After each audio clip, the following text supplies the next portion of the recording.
Hello, everyone, and welcome to numero 9 of the podcast. We have another fantastic episode coming your way, so grab some popcorn or a desired snack and join us. By us, I mean I have two lovely individuals joining us once again. First, as usual, I have John, half of Jardev, because Robbie's dead. How's it going, John? Hi, Jimmy. Robbie's in Mexico, actually. He's not dead. Oh, right, okay. Same thing. He's dead to me.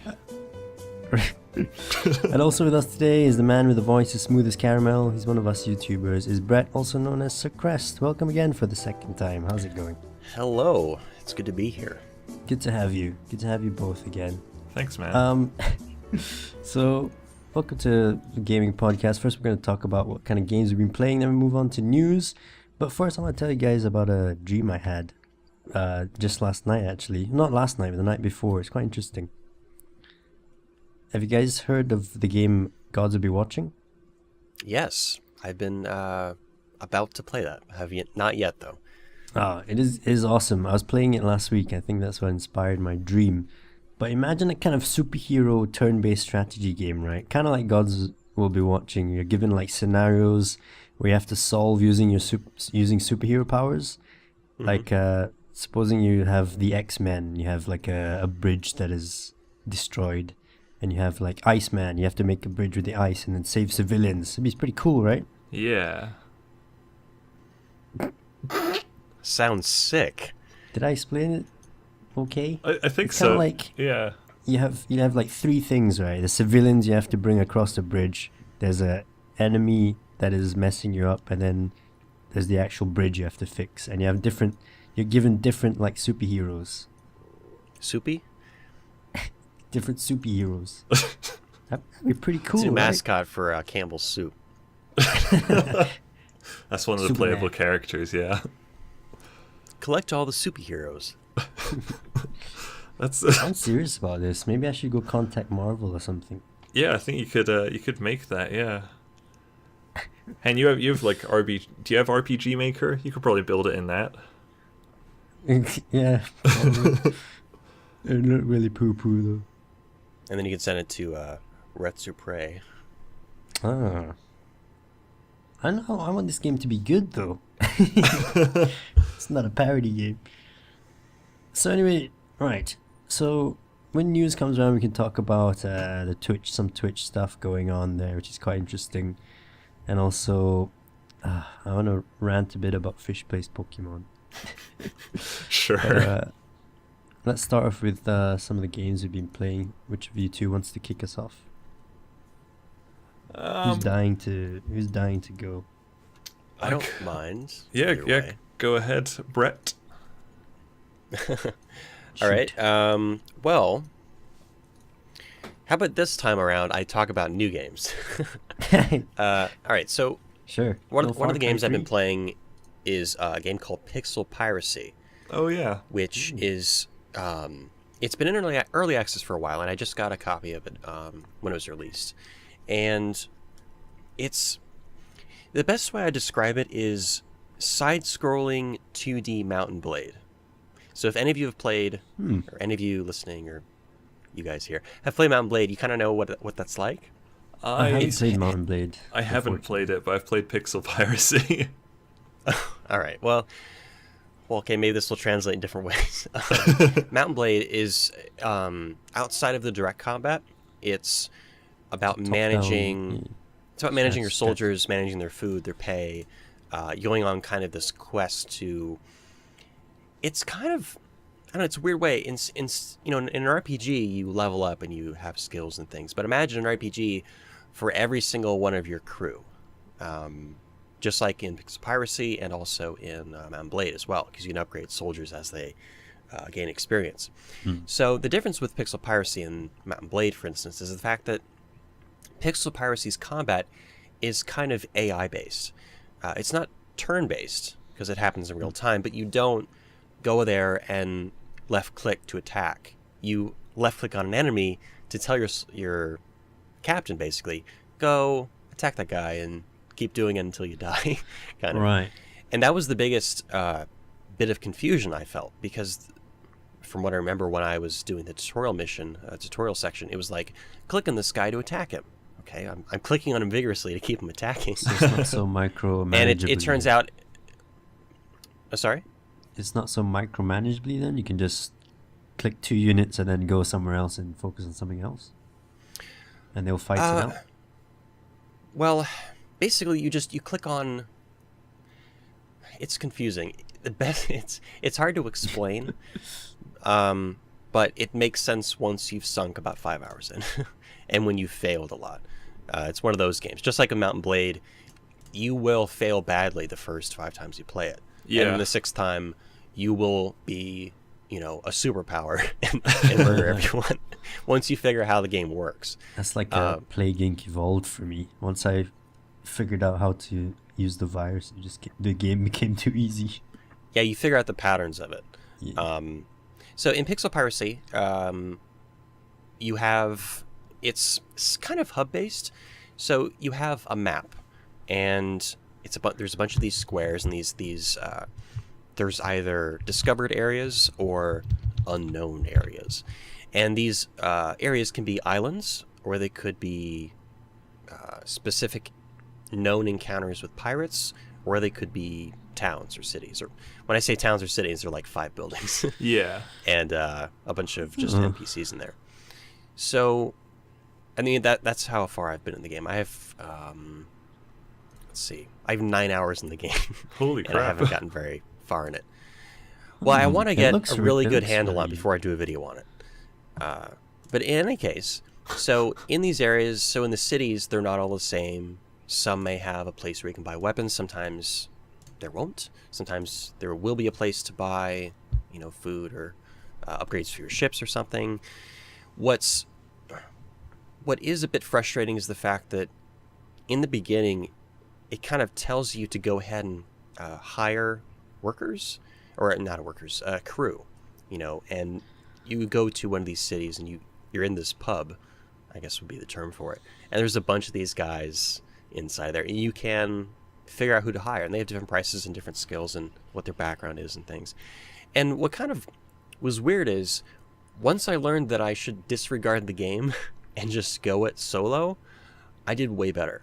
Really? Because at least that was the case for me. And I think I actually went with the background that gave me more starting gold, I think. But basically, here's why. If you have a crew, that's more poop on the poop deck. It's more food you have to buy. And food is relatively expensive, at least starting out. You have to constantly be raiding to get enough gold just to get enough food. So there's a very, for me, there's a very tight profit margin, as it were, as you're playing. You're using a lot of the resources you're finding, and you have to keep raiding to keep buying food to have that really tiny, like 10% gold profit. All I'm seeing basically. from the screenshots is just pictures of pirate ships. So where's the action in this game? Is it in a... So, in 2 of those locations, the island and these pirate ship encounters, you can attack. So, occasionally, you will be intercepted by a pirate ship as you're traveling to a new location. And in this case, you have your pirate ship on the screen and the other pirate ship. Now, currently, the most people I've seen on a pirate ship is 3. And sometimes they're actually relatively low level. I think the highest level character I saw was like what I would equate to like level 5, and I was like level 15 at that point. And they only had like 60 HP, and I had 300. So it was me versus 3, and I had a... Squash you, little pirate. I picked up... It's kind of weird. I went from a really nice sword to a club that I got off a tribal guy, and I hit these guys so hard they just fly right out of the ship into the water, and they drown, which is pretty awesome. So there is a knockback mechanic, which is also very frustrating if you're on the edge of an island and you're being surrounded, because they'll just hit you, and the knockback will throw you into the ocean. Oh, wow. And you'll drown. But you can also get a swimming skill that will keep you from drowning. Anyway, so in these 2 locations... In depth. It is very in-depth. It's... There's character modification as well. There's so many options for the way you can play, and it opens up... I mean, when you first start it, you think it's pretty daunting, but there's a few things to look out for. Like, one, upgrade your strength so you're better in fights, because you're starting out, you're probably one of the only people you're going to have on your ship. And have high vitality, so your HP regenerates pretty quickly. And it will regenerate in real time as you're on an island or on a ship. But as you're traveling it, obviously time is kind of sped up, so you'll recover much quicker there. But there's skills like cooking and fishing, and you need a fishing rod to actually fish, but you need somebody to be able to cook it, or else you can't eat it, or else it's just inventory. So, I mean, that's kind of a small way to look at, but there's cleaning, which basically is the equivalent of kicking the poop off the poop deck into the ocean. Of course. It's hilarious. I don't know if anybody has seen that. So What I do basically, with my poop. as a test, I gave my crew member cleaning, and it requires a TP point, which TP actually it applies to everything, so it's not just only for poop. So you need a TP point to get it. So you have to level up in order to get that point to be able to spend on cleaning or any skill that you actually purchase. You basically go to a store and you buy, a book in order to learn something. So in that case, he or she will literally just walk around the ship and kick poop, and it would go into the ocean. It's actually pretty funny to watch. So it's very remarkably in depth, and it's almost daunting when you first start playing it, because you think, oh my god, what the hell do I do? Because the tutorial doesn't actually go that far. No, I don't think it went far enough. Stops a bit early. I like games that do that. Let you figure out yourself. Pixel piracy can be really confusing though. At first. It's kind of like the equivalent of, I'm trying to think of an example of a game that's like that. I was gonna ask what your experience was, John. Did you enjoy it? Or did you find it too much? Well, looking at my Steam, I have a whopping 34 minutes clocked in it. Whoa. So I haven't really played it enough. You just did a first impressions or something? I didn't even do a first impressions. Basically, the Yogscast did a video on it. I was like, oh, that looks cool. I'll go have a look at it. And, it looked pretty good. I think it was on sale. So I picked it up. And, even after watching their video and the tutorial, I still found it quite confusing. And I quit after, 20 minutes. But then I went back again recently. Incentive for you to go back. Yeah. But, when I went back, I'd managed to pick it up way easier. So... yeah. I don't know, I think it is quite a steep learning curve, but once you get the hang of it, it's not that difficult, really. Mm-hmm. It's a kind of a steep learning curve, except there's steps. So, yeah. if you just keep playing, you will work your way through it. It's not, it's daunting if you look at it as a whole. But a lot of things are opened up as you play more. So, as long as you understand the best ways of starting out, which is probably... hire one person, and then he will die pretty quick. But just to give you a little bit of help, because you just need a little bit of an edge, fighting-wise, in order to start raiding on your own. You need a little bit of a meat shield. Sorry? You need a little bit of a meat shield so you don't die right away. Yeah, that's a good way to put Some it. sponge. But yeah, and also the other thing is it tells you straight up, if you don't think you're going to make it, just run away. And you can run right back into your ship and go to the world map to travel somewhere else. And even if they have grappling hooks, because the ship doesn't go to shore, it just is kind of off screen, and your character will throw a grappling hook onto the ground, and then will kind of, repel or climb over. It's kind of a funny little thing. So even if someone is in transit on a rope in order to get onto your ship, you can still travel away. So the game is very unforgiving, I guess. If you die, it's tricky. It saves the moment you arrive to a location. So if you do die on an island, you just reload from where you were, and you can just easily leave there. Sounds like a kind of game that would have permadeath in it. Well, that would be so unforgiving. Just is that an start option? Again. Can you enable or disable permadeath? I think so. When you start the game, I believe that's an option. That's kind of what I was thinking. The same as Darkwood, right? You guys played that. Yeah. We could talk about that. It's fantastic. I was about to start that tonight. When you turn permadeath on, totally different game. Yeah. When you have permadeath off, you're like, oh, I died, big deal. Let's start again. Mm-hmm. But shit, let's move on to Darkwood because I could talk about that for ages. So yeah, Pixel Piracy is great. It is really good, actually. Yeah. And I hope to do a video on it because it is very confusing. It's very. Sorry, this is my way of still talking about it. I just want to say that, not that it's unforgiving. It's very difficult starting out, but it has little things that you can use to, like, it's all right. Just take a break. So it's rewarding. Take a breath and try it again. So it's very friendly in that way. But like you said, you can, John, when you said you only put like 30 minutes into it, I typically can't play it just the game. I have to have like a podcast running or something because it's a very, just like with Mountain Blade, it's a very boring game on its own. Yeah, I typically need to just turn down the music, turn down the volume, and listen to something else. That's how I played Mountain Blade because there's so much slow stuff going on with it. Those kind of games are fun. You can multitask, and yeah. Yeah, that's what I do with like Civ 5 now. I just go through podcasts. Yeah. Well, anyways, I'm done with Pixel Piracy, so I just Talking wanted about to make that pirate last ships, point. though, I've been playing Assassin's Creed Black Flag, and the ship battles in that are bloody fantastic. So good. Like, I still haven't played Assassin's Creed 2. Yeah, I've only played the first game. Yeah, me too. I did finish it. I played the But, first one I and the just second one. Yeah. But Black Flag, oh my god, they nailed that naval battles. Really?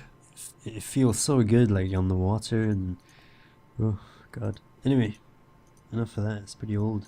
Darkwood. Last year, god. Oh no, this year, I don't know. So what else you been playing? You want to talk about Darkwood, or you got anything else first? Well, as far as Darkwood goes, I haven't played it since I did my impressions, which even then how many hours do I have on it? 3 hours in it. Wow. Even though, well, to be fair, my impressions video was 58 minutes long or something. An hour and 14 seconds. Was it? Yeah. Oh, okay. Because I didn't want to stop playing. It was so good. Yeah. But yeah, there's been technically three main patches since I played it. No, actually two, because I played on Alpha 1.1, but I didn't realize it actually at the time. Lots of pretty good fixes, things that I was actually having some problems with. Right, but, I didn't run into anything, but I noticed they did 3 patches since I played it.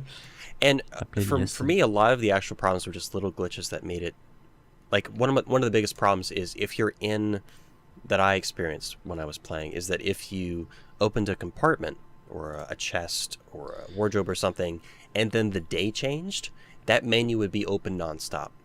Oh. Which made it very annoying because it's right over your character. So you didn't really know what your character was pointing at or something like that. That was very frustrating, and I haven't played it since then, so I don't know if that's been fixed. Can you just reload a save? Are there even saves in that? Well, the saves don't work if you close the game, so when you play a game of it, you kind of just have to go as far as you can. Oh wow. Mm-hmm. I'm not sure if that's a bug or they meant for it to be like that. I think they haven't fixed it. No, it was cool. I mean, when they first launched it, they said, look, loading a save doesn't really work. It actually causes some pretty serious glitches. So for now, play as far as you want, and then assume you'll have to make a new save, afterwards. Plus, like which was unfortunate. All the fixes delete the save, don't they? The first two, I think, but Alpha 3, I think it said doesn't change the saves. I don't remember. But for those that was Alpha 1.2. I don't think we've actually said what the game is. That's true. I guess you could describe it as a kind of top-down roguelike. It has roguelike elements, but it has more adventure and a bit of storyline to the gameplay as well, which makes it really interesting. And I would define it as The Forest, designed by the Silent Hill developers, made in a top-down 2D environment. Huh. Wow. Yes. that is it. Yeah, I saw a lot of kind of similarities to The Forest, which I love. And my I mean, that's not Darkwood necessarily a experience bad thing. The forest has, I mean, it's on the right track, I would say. We talk about the forest a lot on this podcast. Yeah, I think like the me and last John, me and John love it. yeah, last 2 or 3 podcasts always had a bit about the forest. Even I've though actually yet to play it. even though I keep getting stuck in rocks and flying up in the sky. And Yeah. You seem to encounter early more access. glitches. there's one glitch where I just started floating for no reason. It's a feature. That was so weird. But there's so much potential in the forest, and there's a lot of potential in Darkwood as well. Mm-hmm. Okay, I so thought, I've only done like Sorry, the go ahead. tutorial. I don't even know if I finished the tutorial in Darkwood. Like the prologue. yeah, Well, have playing you the spoken to the wolf guy yet? the wolf guy. Then no. You haven't finished it. So yeah, I'm not even out of like the prologue yet. So I don't really know what the game's about. Well, the Go. prologue tells you, pretty much. But yeah, there's- like I there's haven't been a seen kind of anything about the there's been a forest. plague.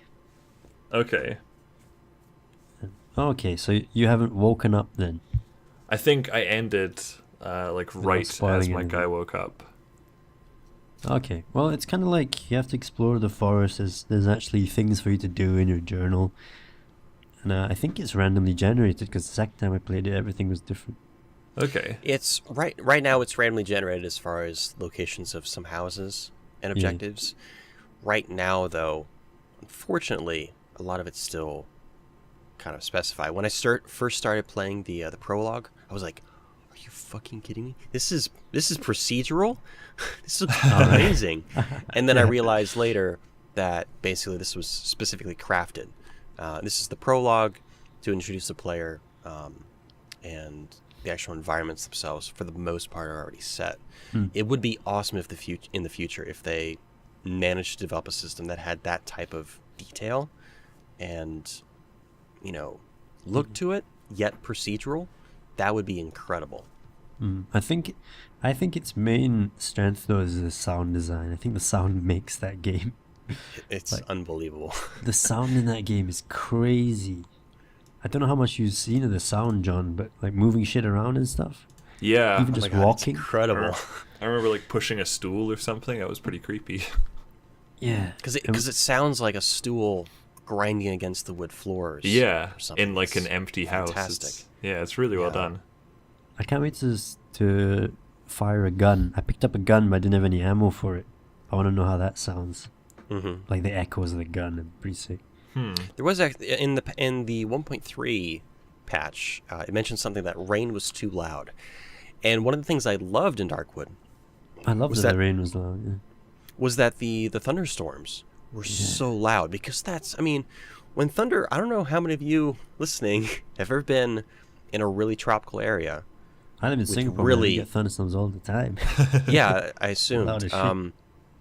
But when lightning strikes, 200 feet away, 500 feet away, that breaks windows. I mean, it's so loud. And this game, when I played it, I haven't played it since version 1.1, that thunder should be insanely loud. I mean, because it startles you. And, it's kind of one of those things where it's not really a jump scare in the right sense. You know what I mean? It's not the It's a game thunder like, scare.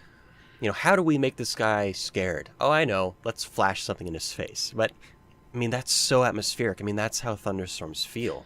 They throw you off guard. I Now- completely Yeah. hate jump scares, but Darkwood, it's more creepy than it is frightening. It's really well crafted. But Scares. I have one Yeah. complaint about it. Mhm. You haven't reached this kind of gameplay, John, but the gameplay is split into like day and night. So during the day you'll go around scavenging, and then in the night you have to hide in your house. Oh, cool. And the first time I played it, I was walking around my house, so I think the monsters that come at night must have heard me and they broke in the windows and killed me, whatever. Oh my god. But the second time I hid in a corner. I hid in the corner of my house, didn't make a noise, and you can hear them outside, like kind of going. More scary than that, but. And, The solution was just to we kind can of only- stand still and do nothing. we can only describe what that's like, but until you play it, and you're in a dark room, and you're sitting there in your corner. You have no lights. The generator's in a different building. You can't turn it on. And you're sitting there in the corner. All you have is this little tiny, like, 20 by 20 pixel circle, or, like 30 pixel diameter circle surrounding you. You cannot see a foot in front of you. And all you hear is, like... Oh my goodness. These horrible, weird growling sounds. It's horrible. And then in my video at the end of it, because all these times I was saying, well, thanks for watching, everybody. Oh, shit, what was that? and that's what it's like. And I put bear traps around my house on the outside and in the front of the house, I think. And I think the back one had trapped or had triggered, and there was blood there. And I saw that my wardrobe that was blocking the hole in the house was moved. And so I knew someone was in there, and I walked inside. I was like, I had my stick with nails in it ready to go. Yeah. And I heard something inside walking around, moving lights around or something when I walked into it.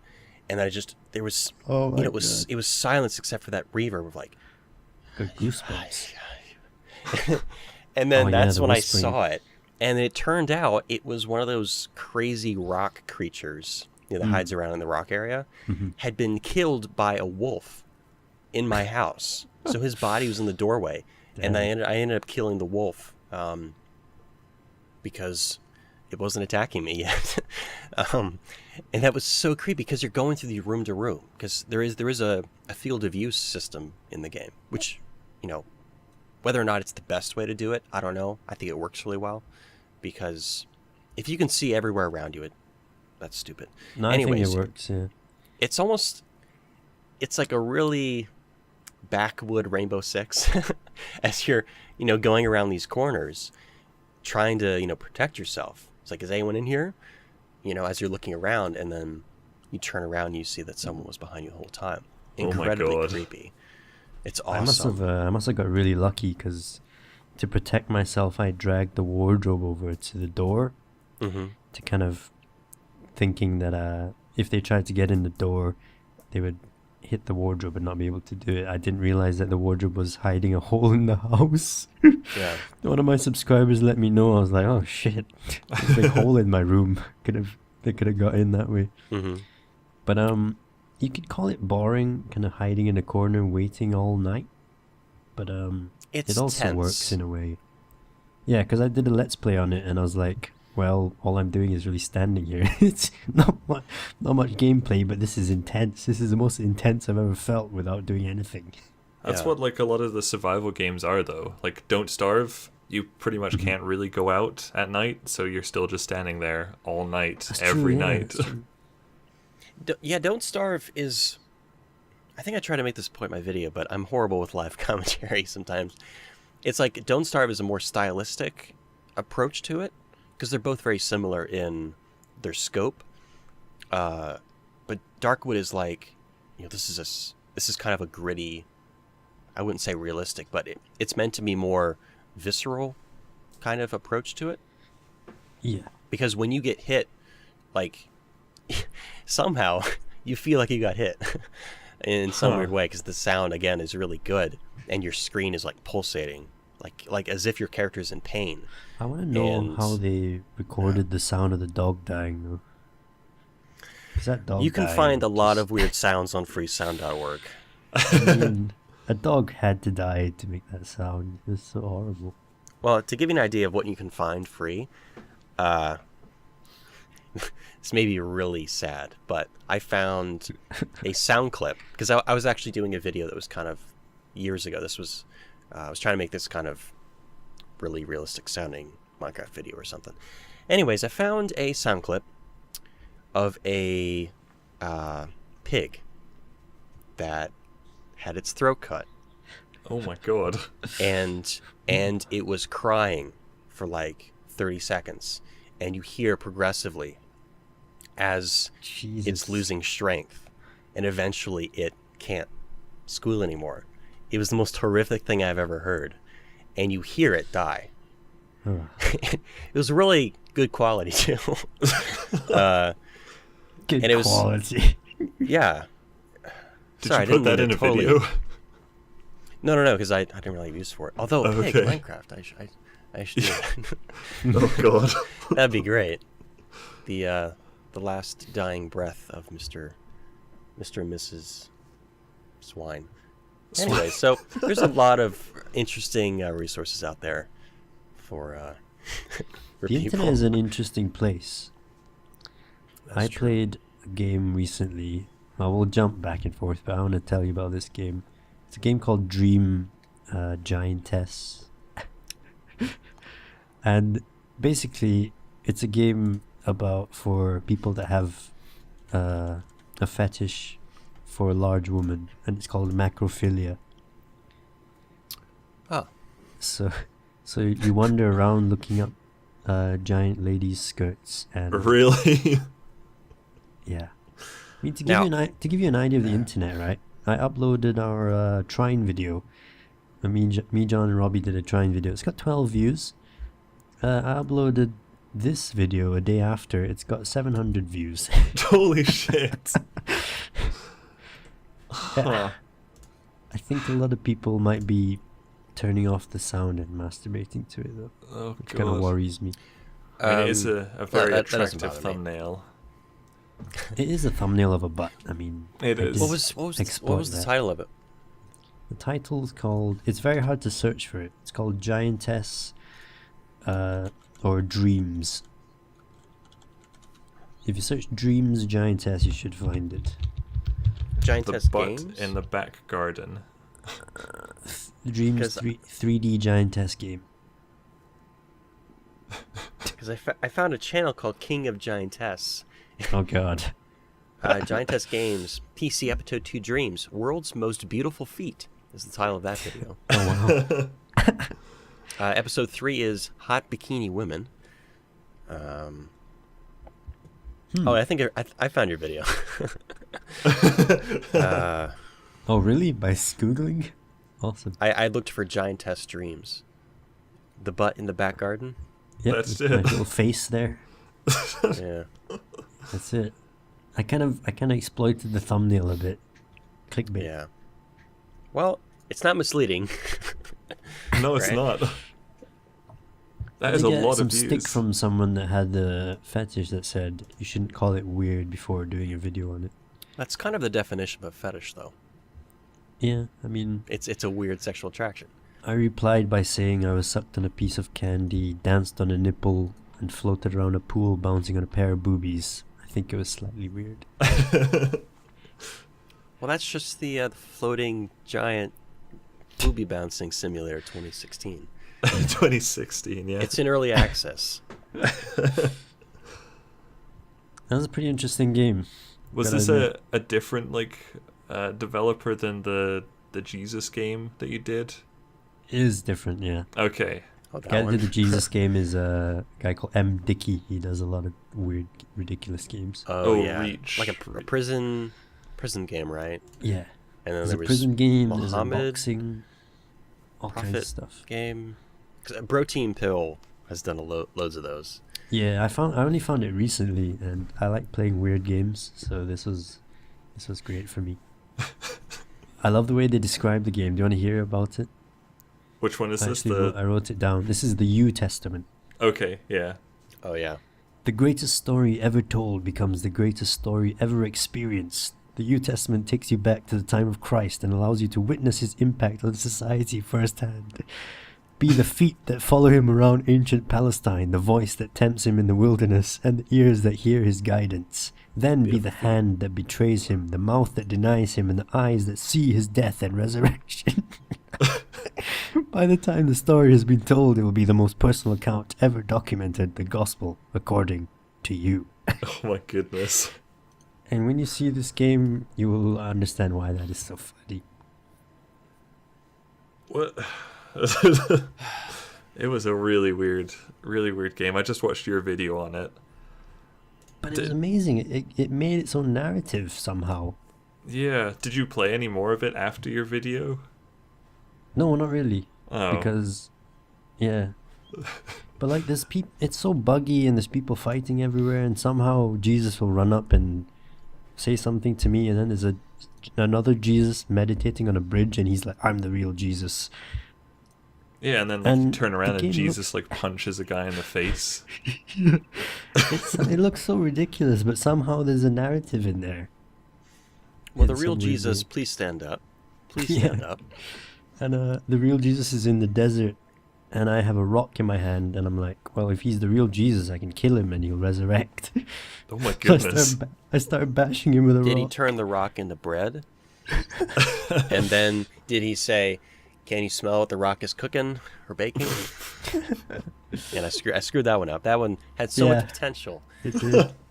I'm sorry. It played out in my head before you said it, though, so it worked for me. Anyway, I try. Enough about all these weird games that I So played. Darkwood. Yeah, Darkwood.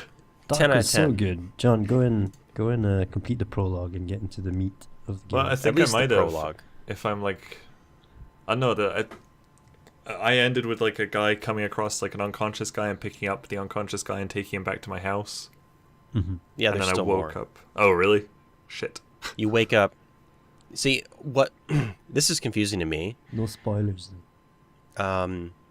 Well, this is just one point. Like, were you the guy in the forest, or were you the guy starting out? When you meet the Wolfman? No, in the prologue. Oh, okay. Were you the guy that was in the forest that got picked up, or were you the guy that picked up the guy? I think you're the guy that gets picked up, right? Yeah, that's what I thought. Aren't 'Cause you you have a both? hat. It's kind of ambiguous, and I like it like that.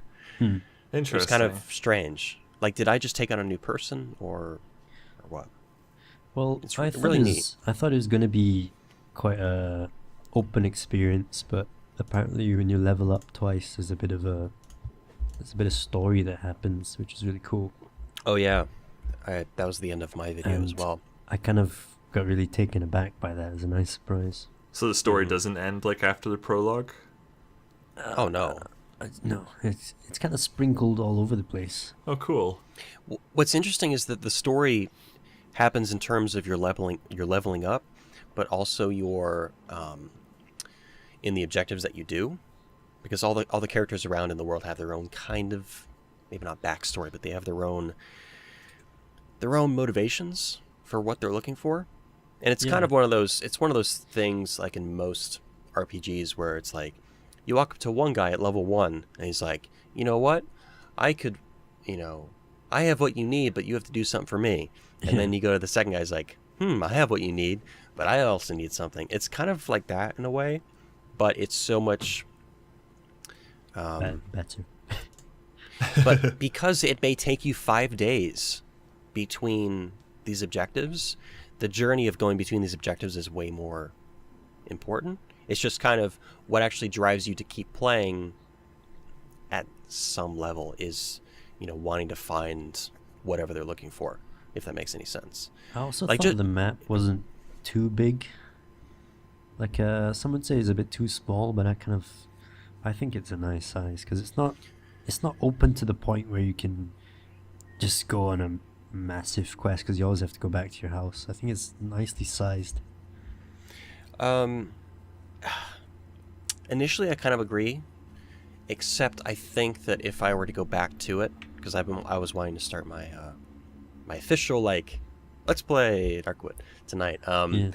That I think it probably is a bit small. Yeah.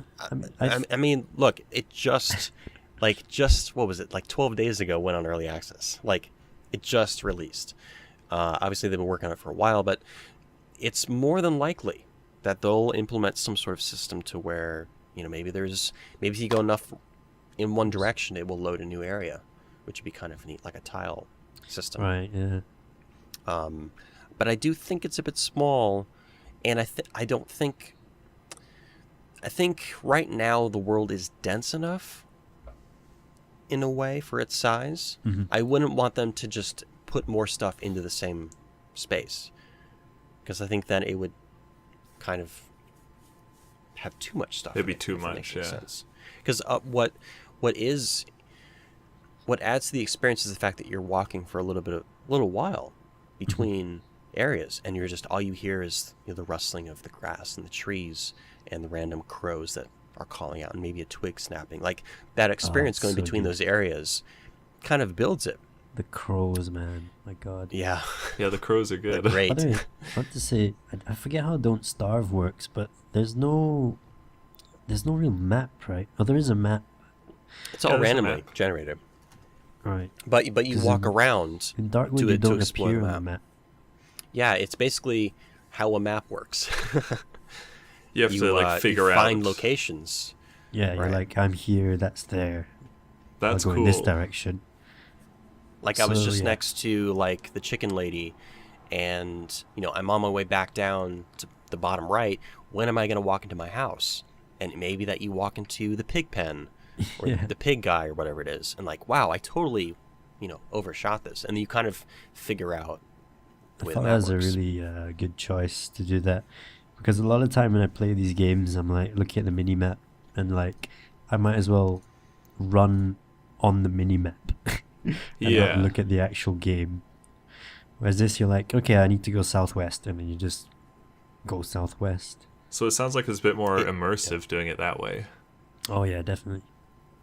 Yeah, and I would just say that it subtly uses very simplistic. It's a very minimalistic game, but it's kind of like if you were, I don't know, maybe this is a bad way to put it, but if you lost a sense, your other senses become more attuned. So in this game, its minimalism allows it to be much more impactful Yeah. as a result. I don't know if It's really that makes any sense. artistic kind of game, yes. It's very artsy. But like, as say in Don't Starve, when you're running, you're constantly checking your map to be like, oh, okay, I'm here, I need to go there. Yeah. And check it again. Okay, I'm here, I need to go here. In Darkwood, it's different. Just like, I'll just run until I hit this, and then I know where I am. Oh, okay. And then That- and that then when can you be miss really it, you're tense. like, oh my god, where the hell am I? Yeah, that can be really tense when you need to go home. And you're So- like, well, the tractor was here before, where is it now? So you have to go home at night? Can you not like camp out? You'll get mauled and killed. Not basically. Okay. outside, but there are cabins, or maybe there's just one cabin. I'm not sure, but there's basically other buildings you can stay in Okay. through Pig the farm night. I If came say across. you're too far away and something's following you, for instance, in my video I found this cabin. No one was in it except for a dead guy and 3 wolves in a closet. Yeah, And I walked in Oh. there, and these 3 wolves were staring at me because I had the pet perk, which causes them to not attack. It's one of the first I didn't. unlocks, and so they're staring at me, and they follow me like as if I'm covered in meat. I mean, you know what I mean? Like literally, there were steaks hanging off me. They're sniffing me, and they're right next to me, and I just back away into the other room, and then I murder them Oh, one by one, and then I loot the goodness. guy.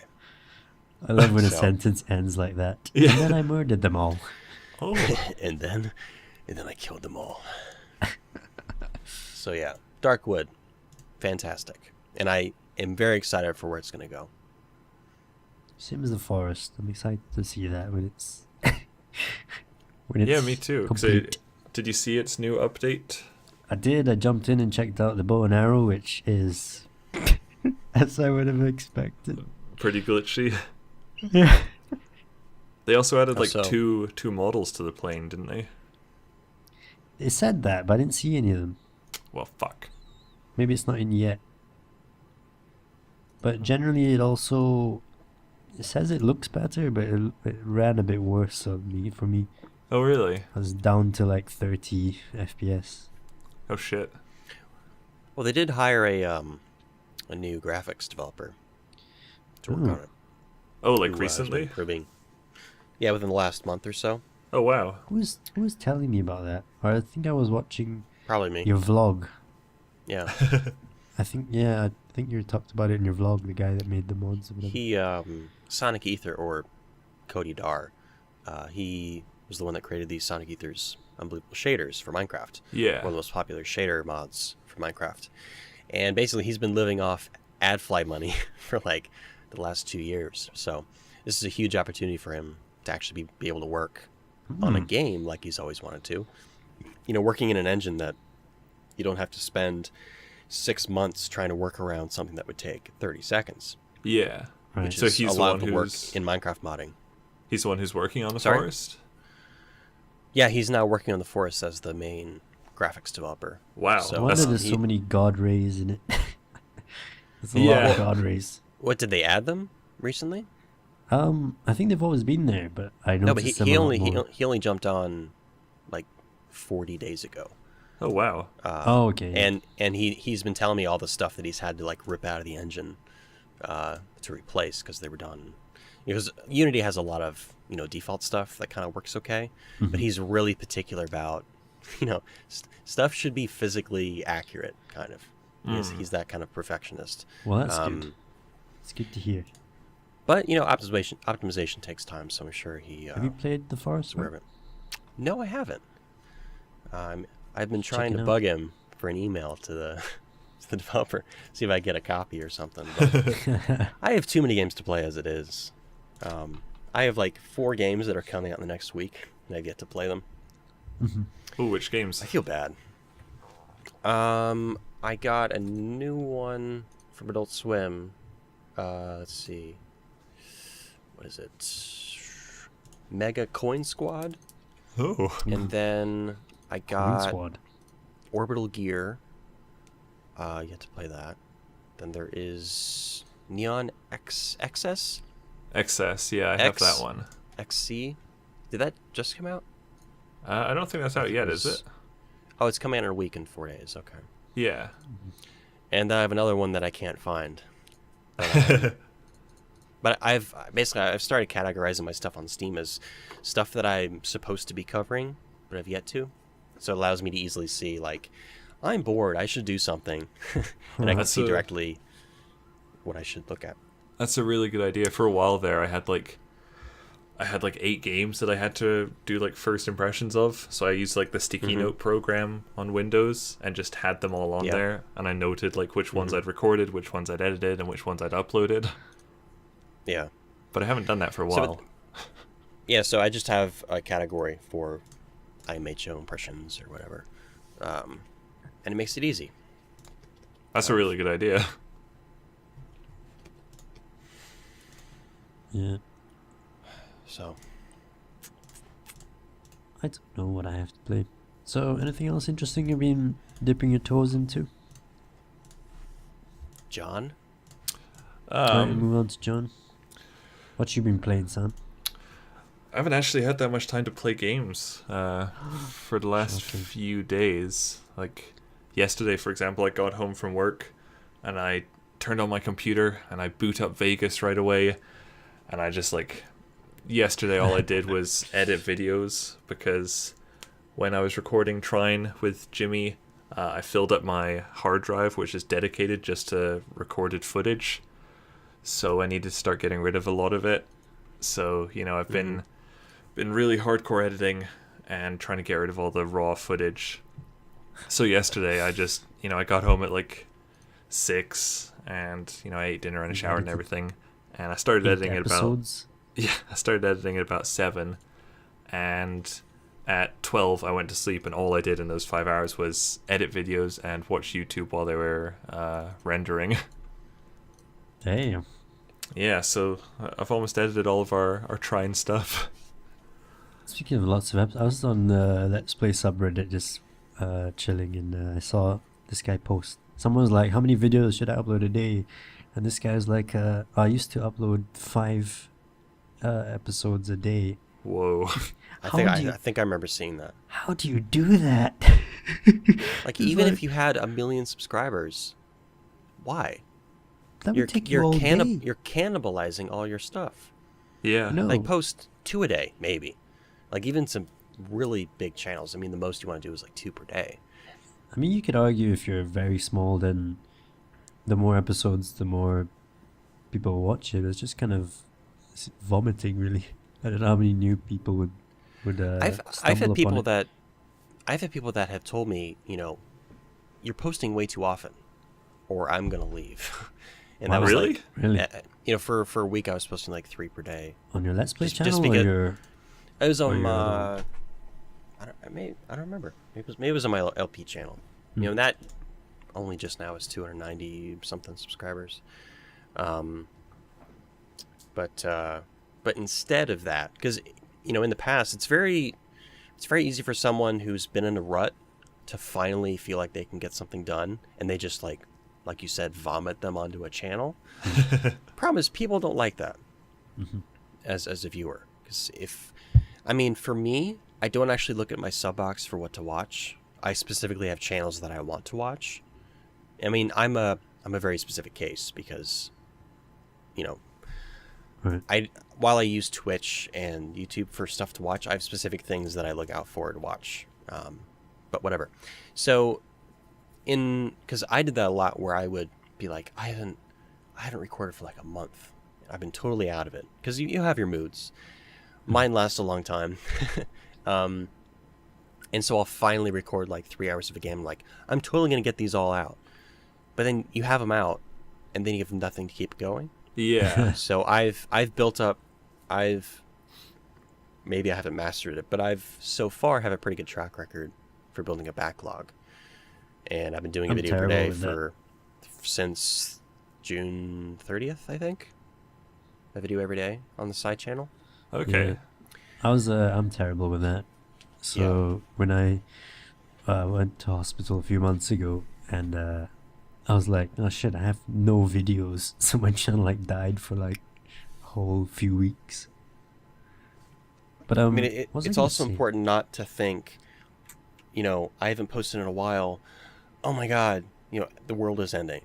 Because if you do that, then what comes to mind is, I have to make it good.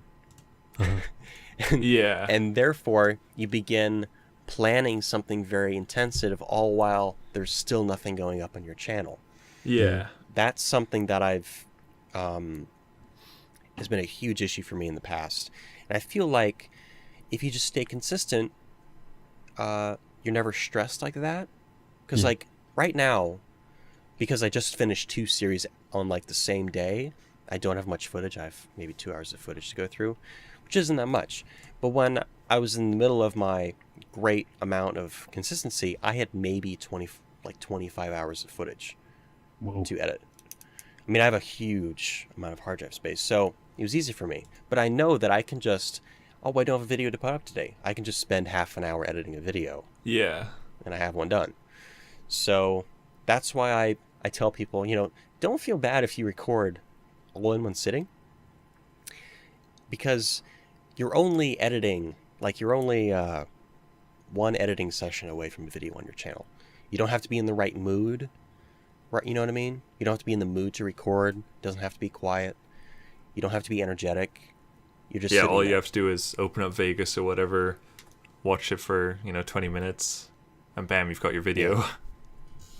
Yeah. Right, and so I try to tell people, like, plan out your recording when you're in the best mood, and then edit, when literally whenever the best. Yeah. So some days, if it's really good, sorry, I'm going on a tangent. Like when I did Metro and Thief, I edited 12 or 13 videos that day. Wow. Now Thief, it's a huge pain because I don't know if you guys have seen my Thief stuff. That game is really boring. Not really. So, so a Thief episode would take about 2 hours to edit. You just something that's quite interesting though. You live stream your edits, don't you? For some games. For Thief, right, because there's an actual logic behind the way I edit it. And that's a 20-minute episode, and I'll put hour and a half to 2 minutes into it. Or sorry, hour and a half to 2 hours into it for an episode. Because I'm condensing, like if I actually published it, there's obviously a lot of overhead doing the thumbnails, metadata, all that stuff, uploading, say 4 videos. But that 4 videos are really boring because I'm doing a side quest or something that's really awful. Thief is really boring. So I decided... A lot of sneaking around in the dark, isn't it? There's a lot of sneaking around in the dark and waiting to get to where you need to be. Because the game is like 90% traveling through the same city to get to where you need to be. And the same guards are there all the time. So what I thought is, I'll just do a incredible amount of jump cuts. So I did 2 videos which are almost completely jump cut. And I labeled them literally like, where if I can find them. Let's see here. Let's Play.rar and chaoscinema.7z, like as a joke. Like these are hugely compressed episodes, and both of them are 20 minutes long. One's 18 minutes and the other is 20 minutes. And both of them represent about 90 to 100 minutes of gameplay. Holy crap. That I compressed into that spot. And if you watch it, you better be paying attention or you miss a lot of stuff. But the idea is that nothing happened. I mean, I cut out all the waiting. And I did a lot of like really great montage stuff. Like a fight scene in Thief will last 30 seconds sometimes. You know, doing all, you hit them, you then, you know, dive out of the way, you hit them, you hit them, blah, blah, blah, back and forth. And so what I did was, for one of them, I just cut out the moment he moans or growls when he's about to attack, and then it just becomes like a groan montage. It's like, yeah, what, what?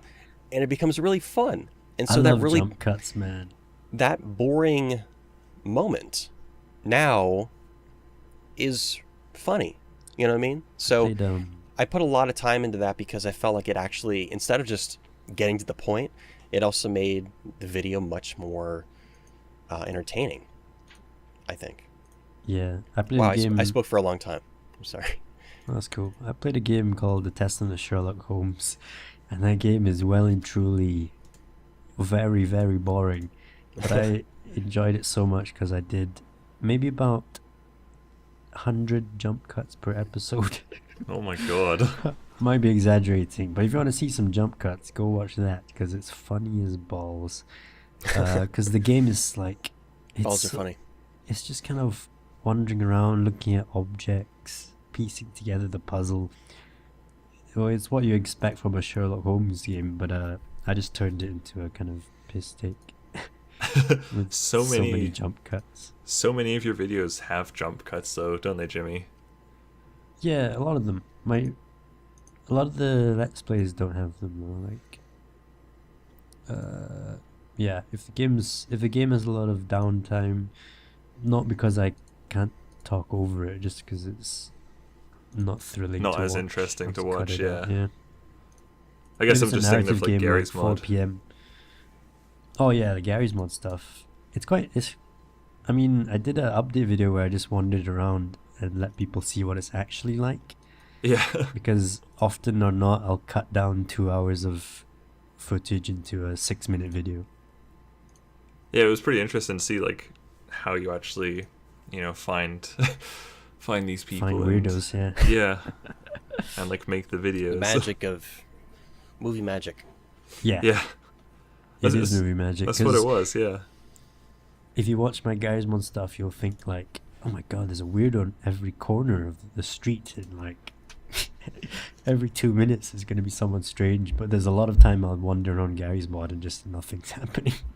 I mean, it's kind of like when you watch late night TV or something, and they have a reporter on the streets. He's like, "We're going to interview some people," and like, wow. There's a lot of retards on the streets. It's like, no, it's because they probably were out there for 3 or 4 hours, trying to find everybody, and a lot of people got the answers right. It's like what's that guy? Derek. No, not David Blaine. Shit, who's the psychic British guy? He does lots of mind reading, and Darren Brown. That's it. Yeah. It's like he'll show something where he'll read someone's mind on the street. But it's the same kind of thing where he'll interview about 100 people, and one of them he'll get right, and he'll put that in his show. Yeah. And he's openly admitted that, and he does it the same with a coin. He's like, I'm gonna flip this coin 10. It's gonna land 10 times on tails in a row, and it does it, and it lands 10 times in a row.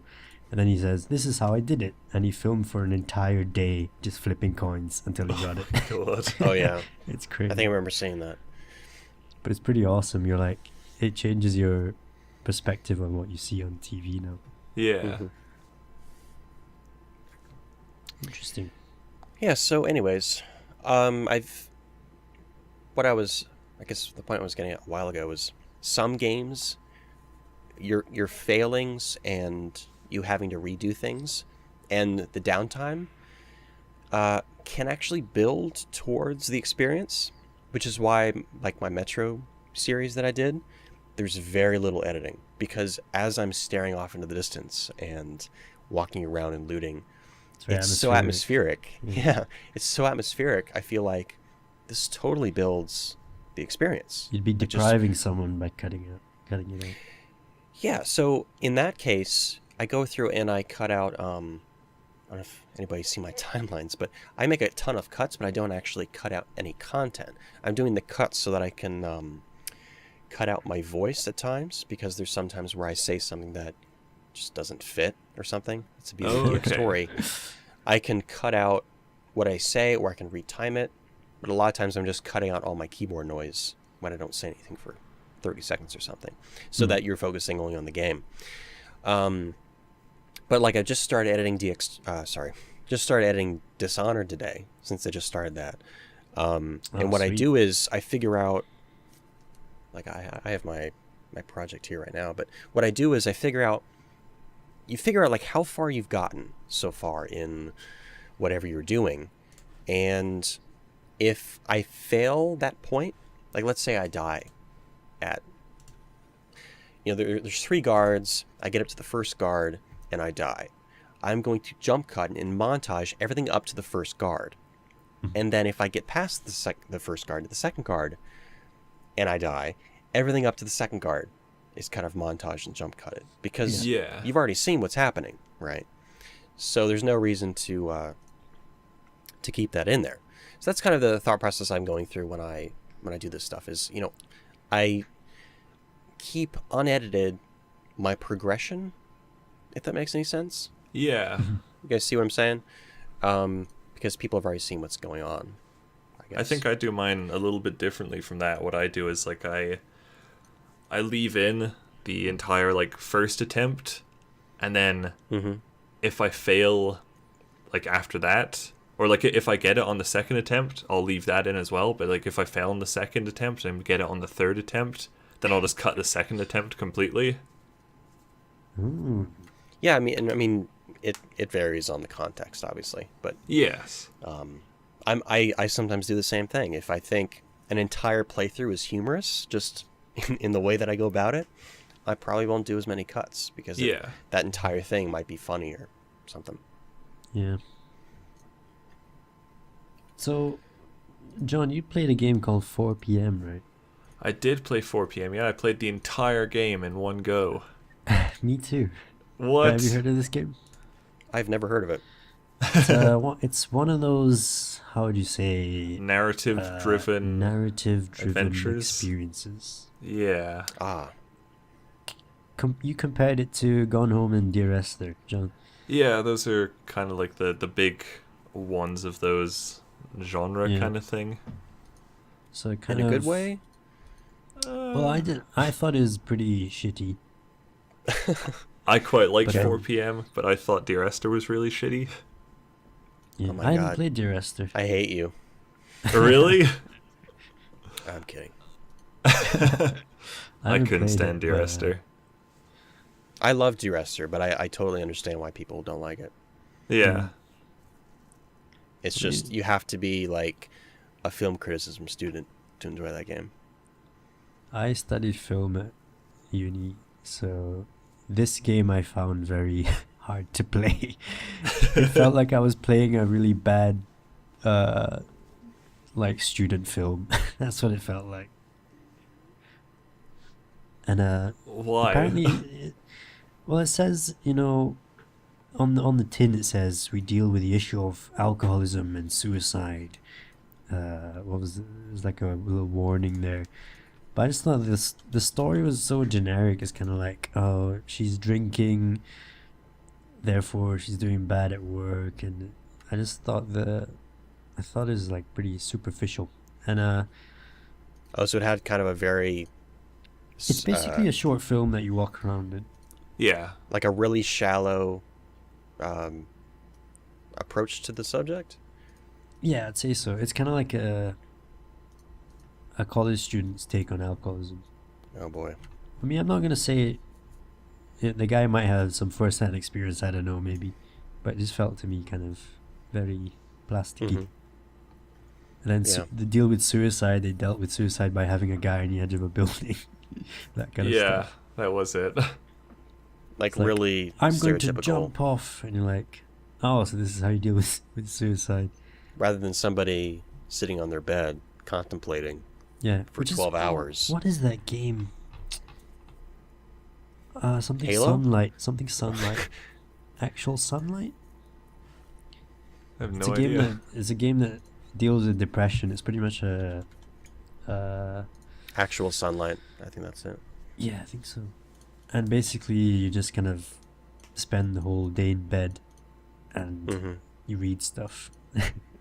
And that's what depression really is like, though. So Yeah. I found that really real. I 'Cause thought it's- 4 it's- p.m. was just yeah. kind of This felt like a few people just coming together to try and write something really fast. Yeah. Like, Fast it's being the key 3 word. It's like, Yeah. well, ironically, it's like it's 4 a.m. and you have a project due. And you just think, oh, what is so easy to write about Yeah. and people don't like? I know, drinking.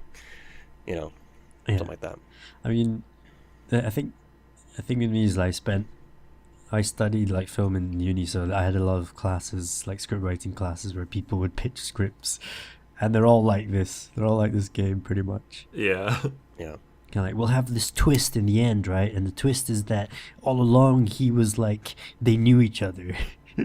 And that's the twist in 4 p.m. It's kind of like, oh god.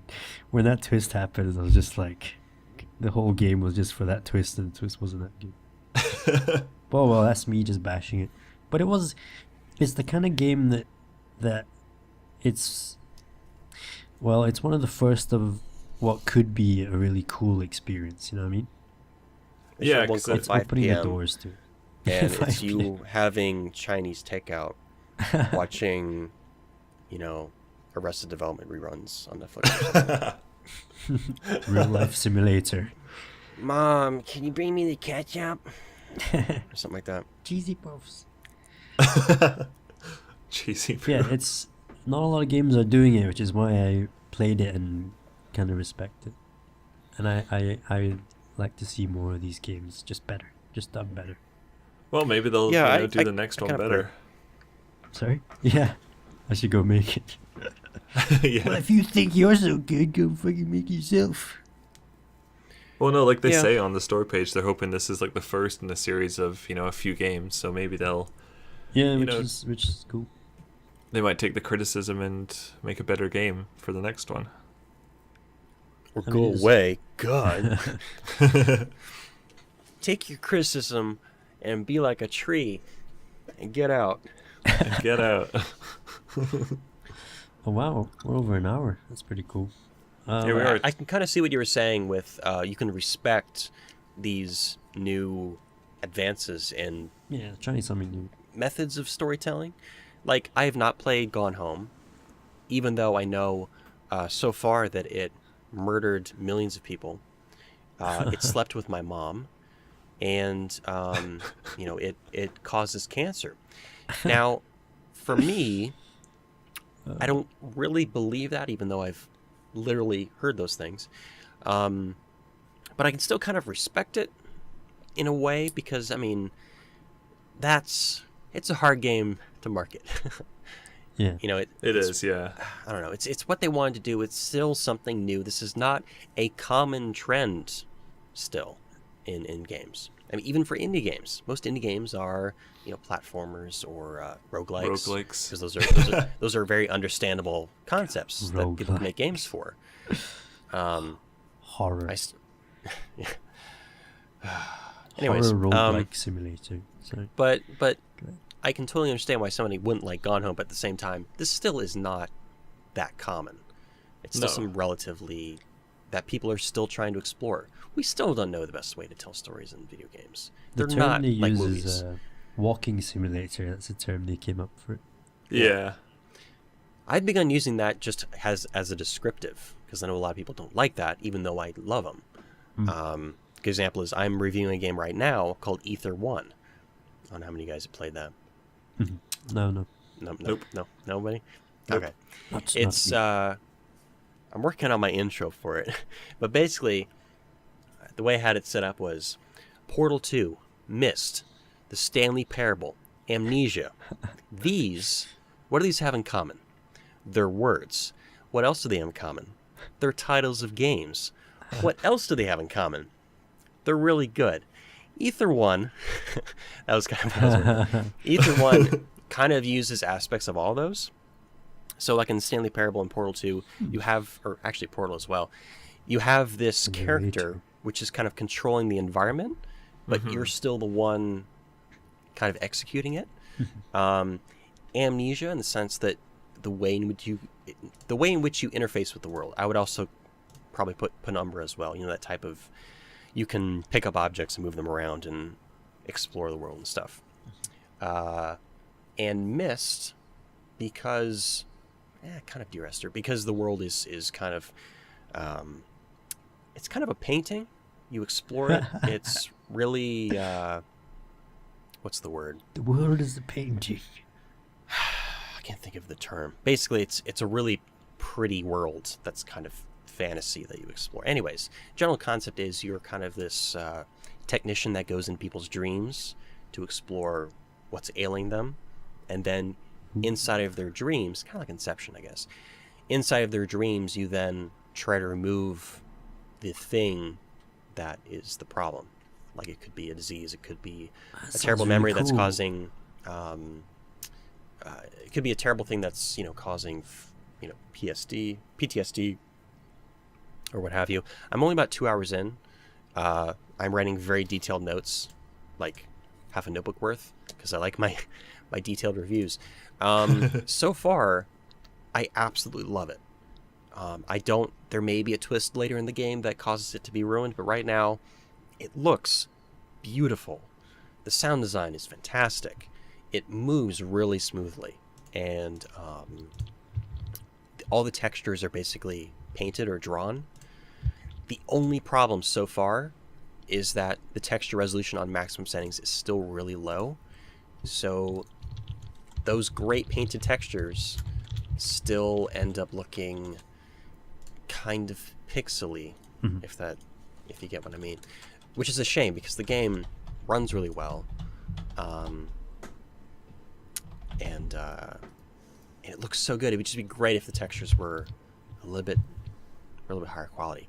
And the other problem is the audio system they use has a really bad fall off. By that I mean you could walk past a doorway and suddenly you would hear like a generator running, like a really loud generator.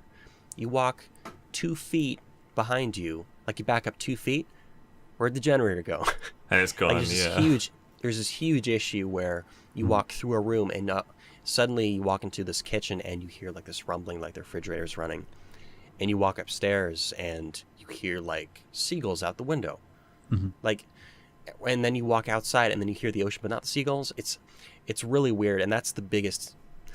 I mean, it's kind of a minor issue, but I guess it says a lot right now that that's the big issue. It breaks a lot of your immersion, though, doesn't it? Yeah, that's what I was gonna say. The game does such a good job with the sound effects.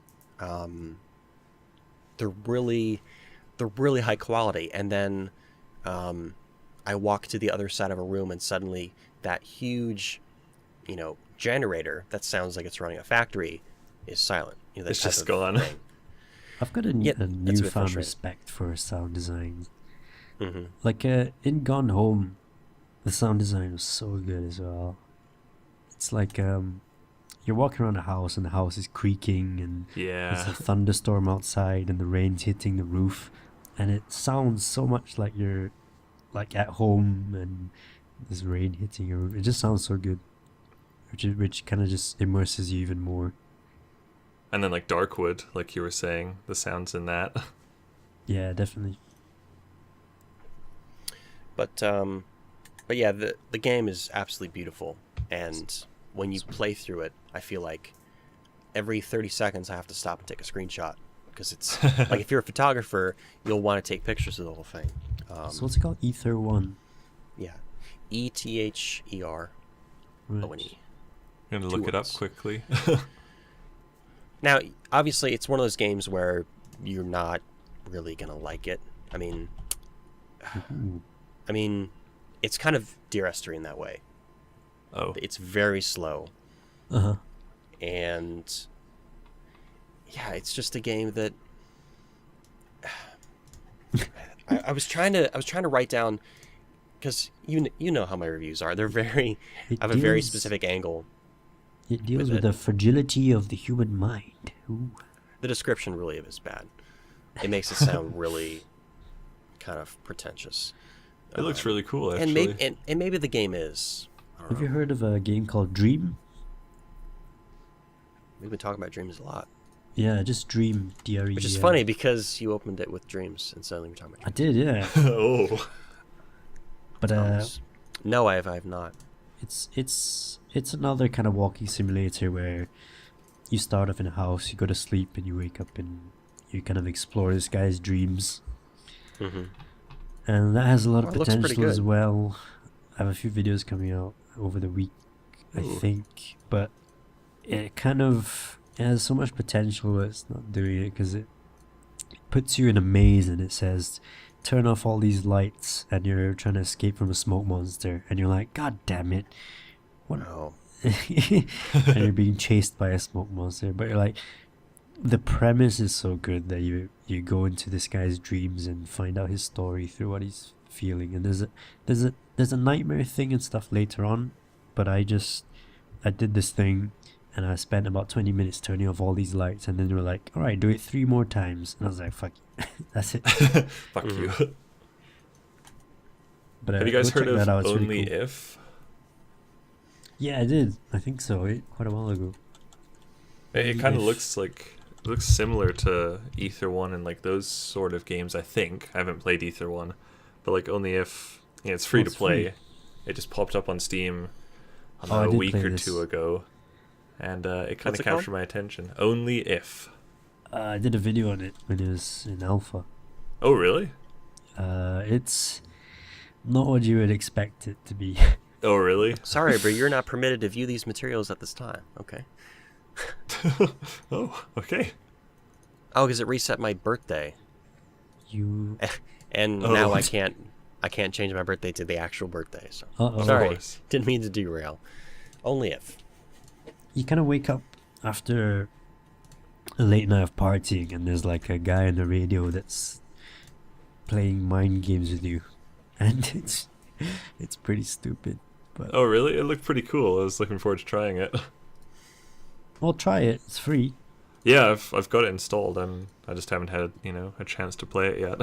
All right, I won't spoil it for you then. Sweet. I'll have to give it a try. Because I'm pretty open about that stuff. I mean, again, I'm a film student.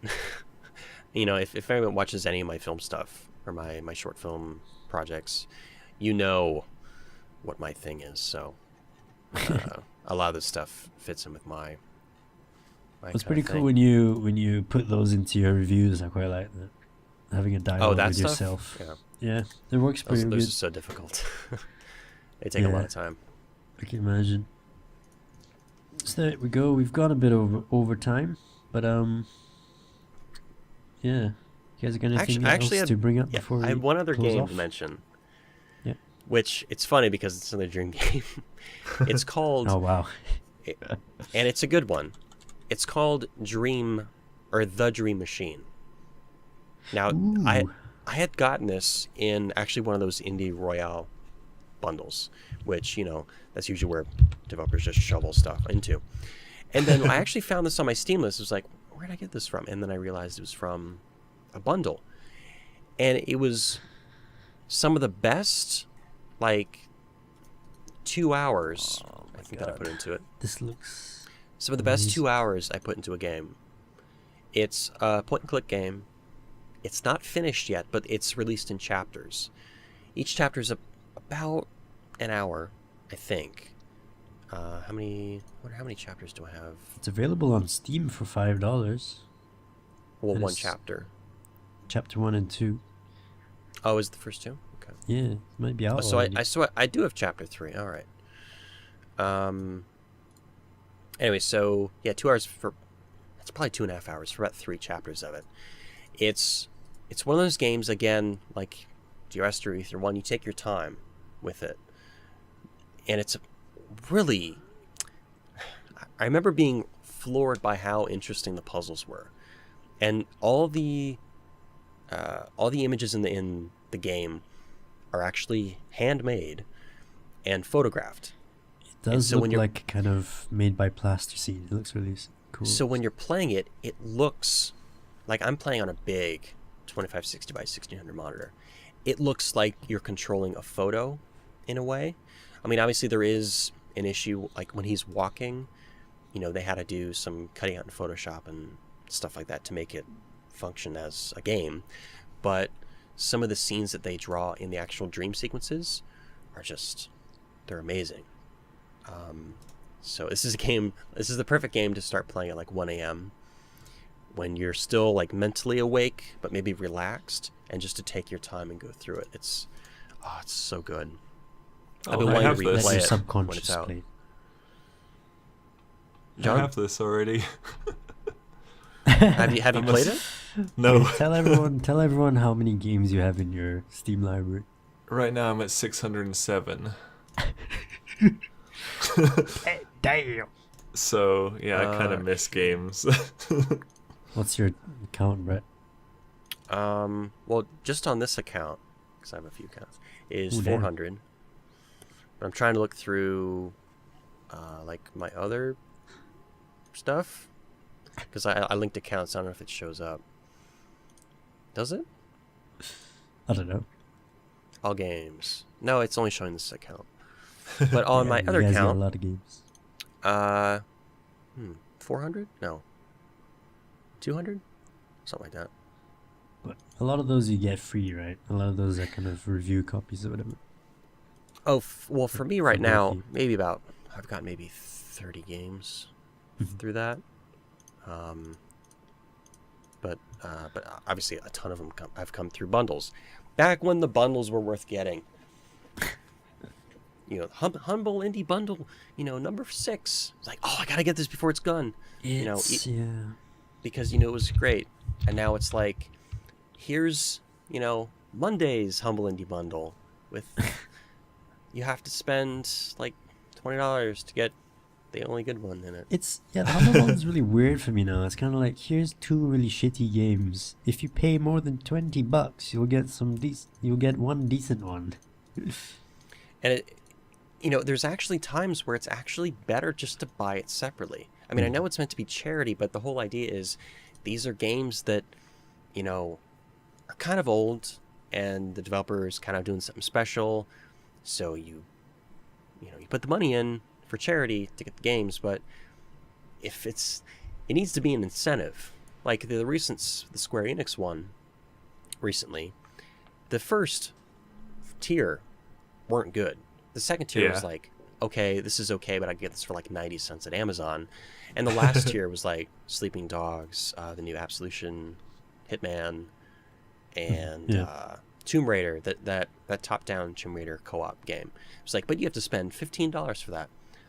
But it's one of those things where if this is for charity as the primary goal, then I'll just donate to charity.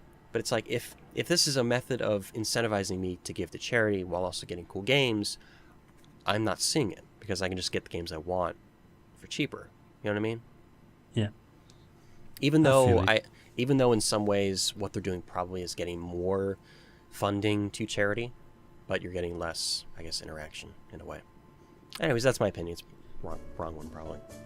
Right. So this has been quite an interesting episode, actually. It seems like we focused a lot on dreams. That was a good opener then.